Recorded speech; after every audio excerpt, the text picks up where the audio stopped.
के दम पर कहां पर एक्शन दिख रहा है, ट्रिगर्स कौन से इंपॉर्टेंट है, और ध्यान रखिए नतीजों की शुरुआत हो चुकी है, दमदार एक्शन वहां से भी आता हुआ दिखेगा। सब कुछ जान लेते हैं वरुण दुबे से। Varun, good morning. बताएं खबरों वाले शेयर्स, इनफैक्ट टीसीएस के नतीजों के साथ रिजल्ट सीजन की शुरुआत हो गई। डेफिनेटली रिजल्ट सीजन की शुरुआत हो चुकी है और कुछ रिजल्ट्स आज भी आने वाले हैं। तो और ओवर द वीकेंड काफी सारे खबरें आई है तो 3 पेज लेके आया हूँ, बताता हूँ एक एक करके। सबसे पहले ट्रिगर्स के साथ शुरुआत करता हूँ।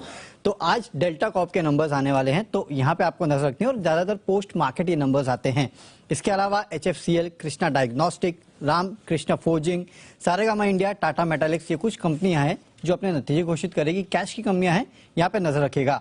आदित्य बिरला, सन लाइफ, AMC की आज लिस्टिंग होने वाली है। कुल सब्सक्रिप्शन जो था 5.25 टाइम्स था। IPO प्राइस जो था 712 रुपए प्रति शेयर का था, तो यहाँ पे आपको नजर रखनी है। NSE में डॉलर रुपए का जो वीकली फ्यूचर्स कॉन्ट्रैक्ट है वो आज से लॉन्च जो है वो होने वाला है। DCM श्रीराम स्टॉक स्प्लिट की आज रिकॉर्ड डेट है। स्प्लिट का रेशियो जो है 1:5 का है। केशोराम इंडस्ट्रीज का राइट इशू जो है वो बंद होने वाला है। एंटाइटलमेंट रेशियो जो है 133:274 का है।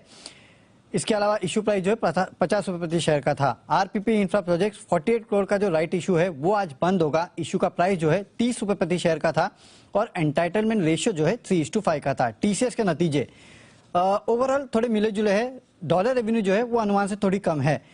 डॉलर रेवेन्यू जो है 633 पे आई है, जबकि हमारा अनुमान 638 के आसपास का था, तो वहां थोड़ा मिस है। मार्जिन लेकिन अच्छे हैं।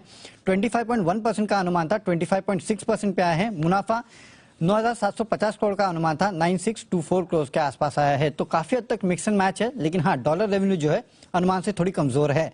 रिलायंस इंडस्ट्रीज और SW सोलार इन दो काउंटर्स पे नजर रखिएगा, क्योंकि SW सोलार में रिलायंस इंडस्ट्रीज की subsidiary Reliance new energy solar limited 40% हिस्सा जो है वो खरीद रही है। प्रेफरेंशियल इशू और इक्विटी और ओपन ऑफर के जरिए ये खरीदारी जो है वो की जा रही है। 375 रुपए प्रति शेयर के भाव पे 2.93 करोड़ इक्विटी शेयर जो है, यानी कि करीब 15.46% हिस्सा जो है वो खरीदा जाएगा। इसके अलावा SW सोलार के शेयर होल्डर्स को 375 के भाव पे ओपन ऑफर लाया जाएगा 25.9% हिस्सेदारी के लिए। तो इसके चलते आपको आज SW सोलार पे नजर रखनी है। रिलायंस इंडस्ट्रीज पे तो खास नजर रखिएगा, क्योंकि SW सोलार का अधिग्रहण के साथ साथ और एक खबर है कि subsidiary Reliance new energy solar limited ने REC सोलार होल्डिंग का अधिग्रहण किया है। करीब 77.1 करोड़ डॉलर की एंटरप्राइज वैल्यू जो है उस पर यह अधिग्रहण किया गया है। अब चलते हैं अगली खबर, जो कि वोकार्ड की खबर। हमने आपको जैसे कि एक्सक्लूसिव खबर बताई थी कि 10% के आसपास का हिस्सा जो है ये कंपनी सीरम इंस्टीट्यूट को बेच सकती है। फिलहाल इनिशियल स्टेज में डिस्कशन है।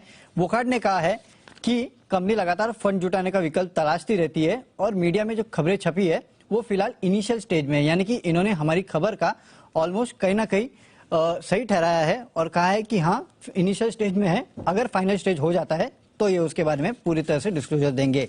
वही एयरलाइन स्टॉक्स खासकर टाटा ग्रुप पे नजर रखेगा, क्योंकि टाटा सन्स के हाथ में एयर इंडिया की कमान जो है वो अब आ चुकी है।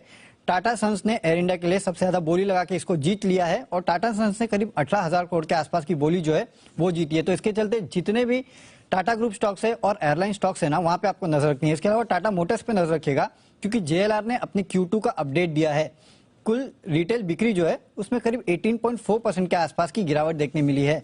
वही इक्विटा स्मॉल फाइनेंस बैंक, इस कंपनी ने भी अपना Q2 का बिजनेस अपडेट दिया है। ग्रॉस एडवांस में 6% की बढ़त, डिसबर्समेंट में 148% के आसपास की बढ़ोतरी देखने मिली। कासा रेशियो जो है 25% से बढ़ के करीब 45% पे आया है। और इक्विटास होल्डिंग और इक्विटा स्मॉल फाइनेंस बैंक के मर्जर मामले में सेबी से राहत मिली है। सेबी ने मिनिमम शेयर होल्डिंग नियमों में राहत दी है। 3 साल के मिनिमम प्रमोटर लॉक इन में राहत दी गई है इस कंपनी को। बंधन बैंक ने भी अपना Q2 का अपडेट दिया है। लोन्स एंड एडवांसेस जो है उसमें साल दर साल 7%, Q-on-Q भी 2% के आसपास की बढ़ोतरी हुई है। जो कासा डिपॉजिट है वहां पे Q-on-Q 10% और टोटल डिपॉजिट में 6% की Q-on-Q बढ़ोतरी देखने मिली। कासा रेशियो जो है 44.6% पे आया है। कलेक्शन एफिशिएंसी जो है सितंबर महीने में करीब 90% के आसपास रही है। और सबसे आखिरी में लेकिन काफी इंपॉर्टेंट है, और वो है पावर स्टॉक्स। यहाँ पे आपको नजर रखनी है, क्योंकि देश के कई राज्यों में पावर का जो उत्पादन है उसमें कमी आई है। कोयला स्टॉक की कमी के चलते पावर प्लांट्स जो है उनमें उत्पादन घटाया है। कई प्लांट्स में केवल 2 से 4 दिन के आसपास का कोयला का जो स्टॉक है वो उपलब्ध है और कई राज्यों में कुछ पावर प्लांट जो है उनको बंद भी किया गया है। हालांकि केंद्रीय ऊर्जा मंत्री RK सिंह ने बिजली कंपनियों के साथ समीक्षा बैठक की है और देश में कोयला का कोई भी संकट नहीं है, इस तरह का बयान आया है। बिजली की मांग के लिए पर्याप्त कोयला जो है वो मौजूद है, इनका कहना है। कोल इंडिया के पास करीब 4.3 करोड़ टन कोयला जो है उसका पर्याप्त भंडार जो है वो उपलब्ध है। ये इस तरह के बयान जो है वो कोयला मंत्रालय की तरफ से आए हैं, लेकिन इसके बावजूद आज आपको जितने भी कोल इंडिया और साथ साथ पावर स्टॉक जो है वहां पे खास नजर रखनी होगी। बिल्कुल वरुण, सही कहा आपने। खबरें तो ढेर सारी वीकेंड पर आती हुई दिखी, एक लंबी लिस्ट है और ऑफ कोर्स अगर ये लंबी लिस्ट है तो उस पर स्टॉक स्पेसिफिक एक्शन भी यहाँ पर बिल्कुल देखने को मिलेगा। इस पर जरूर नजर रखिएगा। आगे